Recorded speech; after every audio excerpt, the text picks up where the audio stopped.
Recording in progress. Okey, so dalam video ni adalah untuk kita tengok contoh soalan penuh untuk satu soalan elektromagnet. Kalau dia punya soalan tu dalam 20 markah, macam mana dia punya soalan yang biasa keluar lah. Okey, so yang pertama sekali kat sini kita tengok dulu situasi yang diberi. Rajah menunjukkan sistem radar di sebuah lapangan terbang. Okey, kan ada kapal terbang lalu-lalu tu kan. Mestilah diorang kena lapor diri, bagi tahu kedudukan diorang. Jadi sistem radar lah tu. Jadi isyarat akan dipancarkan oleh sistem radar untuk mengesan kedudukan sebuah kapal terbang. So the diagrams show a radar system at an airport. Signals will be emitted by the radar system to locate the position of an airplane.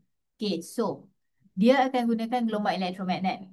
Okay, gelombang apa? Kejap lagi kita tengok. Tapi poinnya, soalan pertama, apakah yang dimaksudkan dengan gelombang elektromagnet? What is meant by electromagnetic waves? Okay, so kalau nak ikutkan macam ada banyak untuk benda ni. Tapi yang biasa cikgu nampak yang selalu digunakan dalam skema jawapan soalan-soalan trial adalah pasal yang ni. Okay, so gelombang elektromagnet nama pun elektromagnet.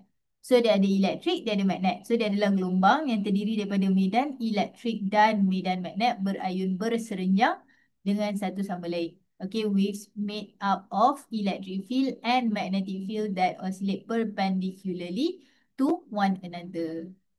Okay, alright, seterusnya. Situasi yang sama, tapi kan kita dah kata, okay, dia locate the position of an airplane. Tapi macam mana? Macam mana dia buat? So, untuk soalan-soalan macam ni, biasanya soalan 4 markah lah. Okay, so kalau dalam soalan ni, apa yang korang boleh buat adalah, pertama, dia kata nyatakan fenomena gelombang yang terlibat. Okay, kita tahu benda ni mesti ada kaitan dengan pantulan. Kan? Jadi tu dah satu markah dah. Lagi tiga tu kita terangkanlah macam mana pantulan tu boleh berlaku. By the way, soalan ni bukan untuk ini saja tau. Dia boleh jadi untuk soalan sistem sonar. Okey, dia boleh jadi soalan untuk sistem sonar ataupun macam contoh ada kapal tu. Pernah keluar sekali trial, kapal tu keluarkan bunyi horn. Horn dia bunyikan. Lepas tu dia tanya berapa jarak daripada macam tebing gitu. Okey, konsep dia sama asalkan pantulan. Biasanya inilah pengiraan yang ini adalah konsep yang kita buat. So kalau tengok kat sini, ini adalah dia punya jawapan. Yang pertama sekali, radar ni dia akan pancarkan gelombang elektromagnet ke arah kapal terbang. Contoh katakanlah ni kapal terbang. Ni ada kapal terbang, ni ikan. Bolehlah. Ni adalah kapal terbang. Macam ikan. Tak apalah. Poin dia adalah ni adalah kapal terbang. So, sistem radar tu memancarkan gelombang elektromagnet ke arah kapal terbang. Okey, so maksudnya kita akan hantar ke kapal terbang. So, kapal terbang tu akan pantul balik lah kan? Okey, kapal terbang tu akan pantul balik. Jadi, bila dia pantul balik, radar akan mengesan isyarat pantulan tersebut. Okey, so macam contoh, katakanlah ni kapal tadi. Ni kapal, ni adalah sistemnya. So, sistem tu hantar gelombang. Gelombang ni akan hantar patah balik macam tu. Jadi, sekarang ni, macam mana kita nak tahu jarak? Kita dah tahu jarak menggunakan formula D sama dengan VT per 2. Kan? So, dari situ terangkanlah VT per 2 tu macam mana. So, D tu adalah jarak. Okay. So, tadi dia pergi dan patah balik tu, masa untuk dia pergi dan patah balik tu diukur. Okay, the time taken for the wave to travel to the aircraft and back is measured. So, maksudnya dari situ kita dah dapat T. Lepas tu, formula dia bahagi dua lah. Sebab apa? Sebab kita guna formula yang di mana dia pantul. So, jarak boleh dihitung menggunakan persamaan D sama dengan VT per 2. Di mana D adalah jarak, B adalah laju dan T adalah masa untuk gelombang pergi dan patah balik. Okay, so itu adalah contoh cara nak jawab lah soalan ni kalau 4 markah. Biasanya dapat lah. Kalau ini yang korang tulis, biasanya dapat 4 markah. Okay, macam itulah ceritanya. Okay, tapi lagi satu. Kalau nak macam selain daripada ni, korang boleh tambah lagi jenis gelombang elektromagnet. Tapi cikgu tak nak bagi lagi kat sini. Sebab apa? Sebab kejap lagi kita nak tengok soalan ubah suai. Kita kena teka. Kena tahulah jenis gelombang elektromagnet yang terlibat. Okay, jom kita tengok yang seterusnya. Okay, so ni pengiraan. Gelombang elektromagnet berfrekuensi value ni.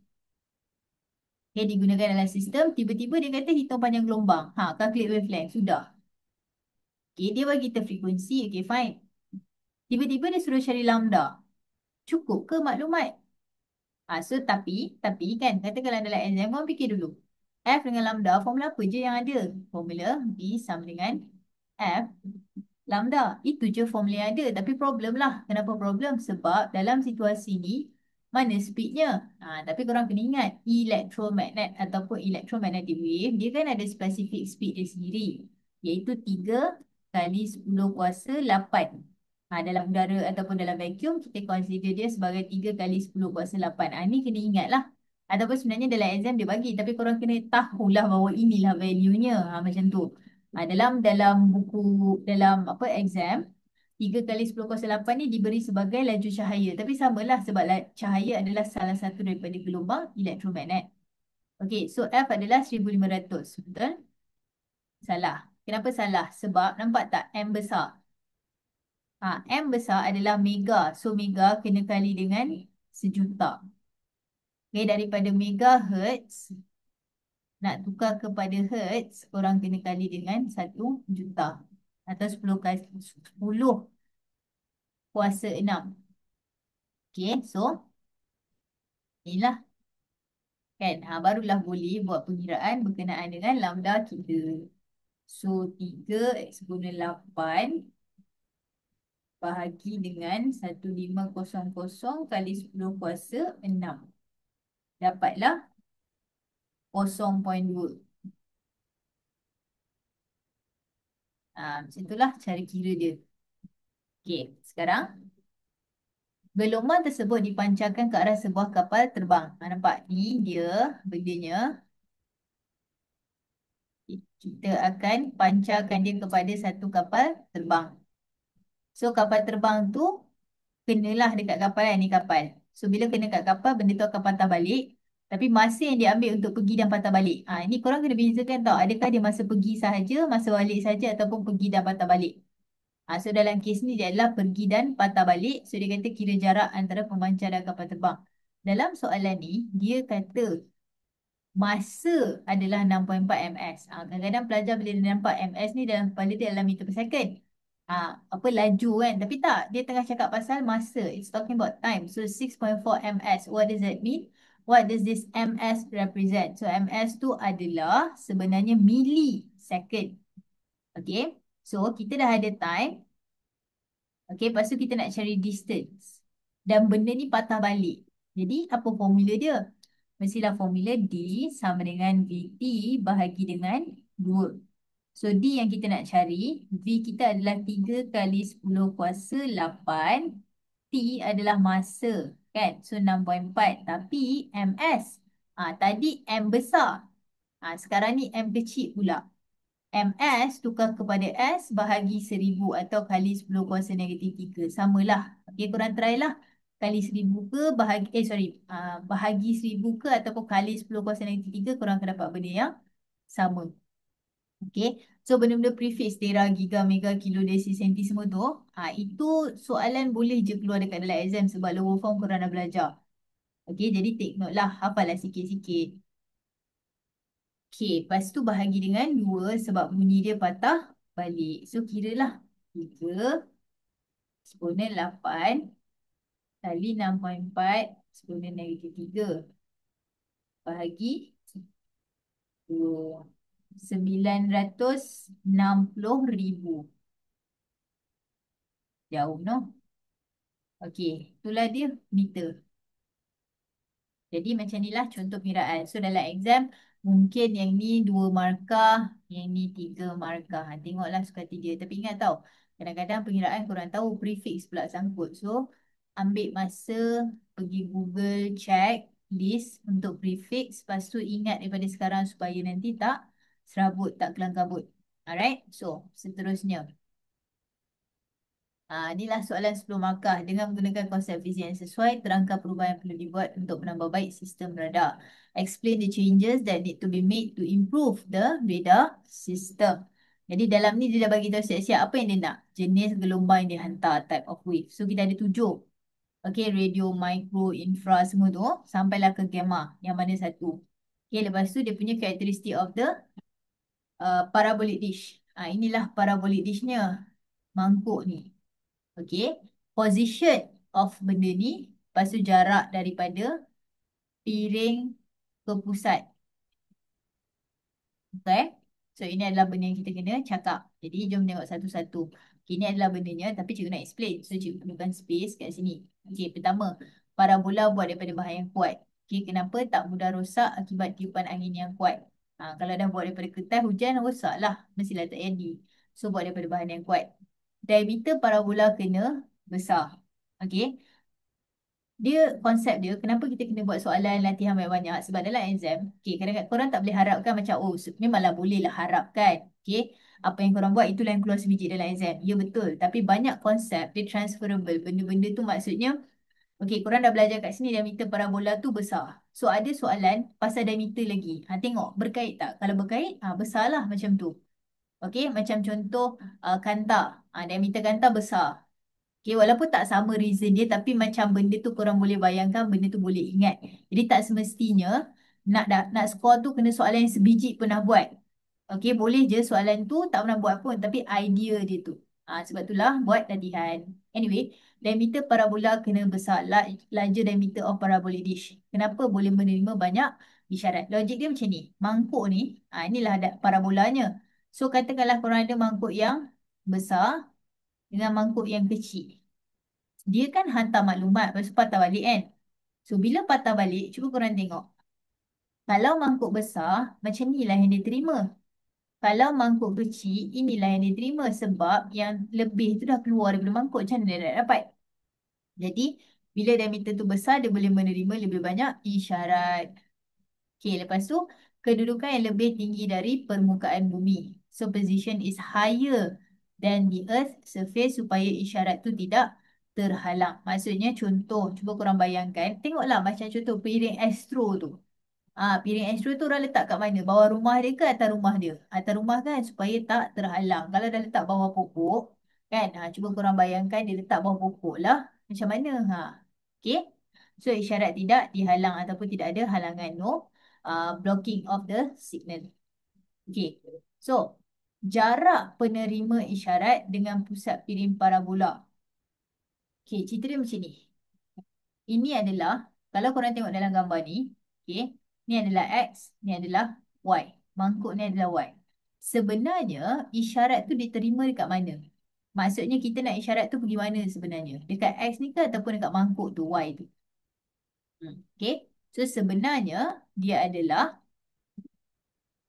dekat sini. Bukan dekat mangkuk tau, sebenarnya dekat sini. Jadi, apa point dia? So, kita nak semua isyarat yang pergi tu datang sini. Tapi, bila gelombang datang, nampak tak? Gelombang datang yang kenanya satu je. Satu ni je yang kena dekat sini, yang lain tak kena. So, sebenarnya, fungsi mangkuk ni adalah untuk memantulkan. Fungsi mangkuk adalah memantulkan. By the way, kalau korang tak belajar bab 6 cermin lagi, subtopik cermin, mirror kan? Mungkin benda ni macam sangkut sikit lah. Tapi ideanya adalah benda yang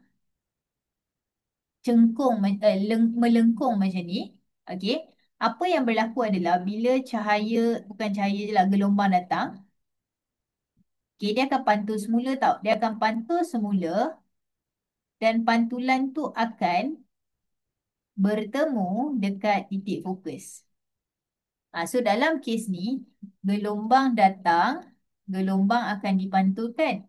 Dan tempat dia pantul tu adalah dekat titik fokus, at the focal point. Again, kalau rasa macam tak dapat, terima dulu. Nanti bila korang masuk bab 6, datang balik dekat sini. Okay.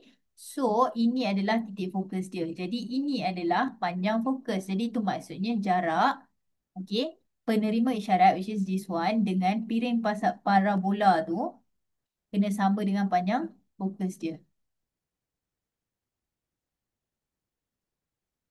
Okay. Alright. So, sekejap cikgu nak tukar ayat ni dengan piring basah. Pusat instead of pusat sebab takut pusat buku. Okay. Tapi point dia macam tu lah. Jadi cuba fikir logik Katakanlah ini korang punya piring parabola.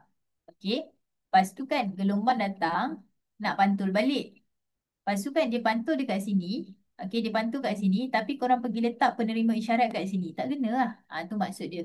Jadi jarak dia kena sama. Supaya apa? Semua isyarat yang diterima boleh dipantul ke penerima isyarat. So all the signal they receive will be focused to the receiver. Okay. Next, gelombang mikro. So, reason dia adalah tenaga tinggi dan frekuensi tinggi. Okay, selalu soalan yang cikgu dapat daripada pelajar adalah cikgu. Tapi masalahnya, kalau kita tengok, Raja Muda India cuba untuk X-ray gorila. Kalau kita tengok dekat sini, ini yang frekuensi tinggi. Masalahnya bukan ke radio dengan mikro tu dikira frekuensi rendah. Okey, cikgu faham soalan tu, tapi cuba fikir kejap. Dalam tujuh ni, okey, dalam tujuh ni, radio dengan mikro ni kita consider sebagai alat komunikasi. Bukan alat, sorry, gelombang untuk komunikasi. Okey. Radio dengan mikro yang kita guna biasanya untuk komunikasi. So antara radio dengan mikro tu yang mana frekuensi tinggi? Mikro kan? Itu maksud benda ni. Okey, antara semua memang gamma frekuensi paling tinggi. Okey, tapi yang digunakan untuk komunikasi biasanya radio dengan mikro. Jadi, untuk sistem-sistem ni, okey, macam contoh ialah satellite semua kan. Okey, kita akan guna mikro. Radio pun boleh jadi juga tak untuk penyiaran tempatan. Tapi biasanya untuk sistem radar ataupun tapi yang confirm kalau satelit memang mikro. Okey, jadi again, kenapa dia frekuensi tinggi walaupun dia mikro? Sebab radio dengan mikro untuk komunikasi yang kita consider sebagai frekuensi tinggi adalah mikro. Okey, so bila frekuensi tinggi, tenaga dia pun tinggi. Okey, last sekali adalah permukaan parabola adalah licin. Smooth surface boleh membantu isyarat dengan baik. Good signal reflector. Sebab kalau lah macam contoh dia tak licin ke apa ke kan, ataupun dia foto ke apa kan, dia boleh menyerap instead of memantul. Okey, itulah ceritanya. Ataupun kalau macam contoh dia tak licin kan, jadi bila benda tu datang, dia pantul ke arah lain. Dia tak dapat nak pantul betul-betul ke arah yang sepatutnya. Macam itulah ceritanya. Jadi, tamatlah sudah bab gelombang. Okey. So, siapa yang tengok semua video sampailah sekarang, tahniah. Okey, dan terima kasih. Jangan lupa doakan cikgu sihat dan kaya ya. Alright, so all the best semua. Kita akan jumpa dalam video bab 6. Okey, terima kasih. Assalamualaikum.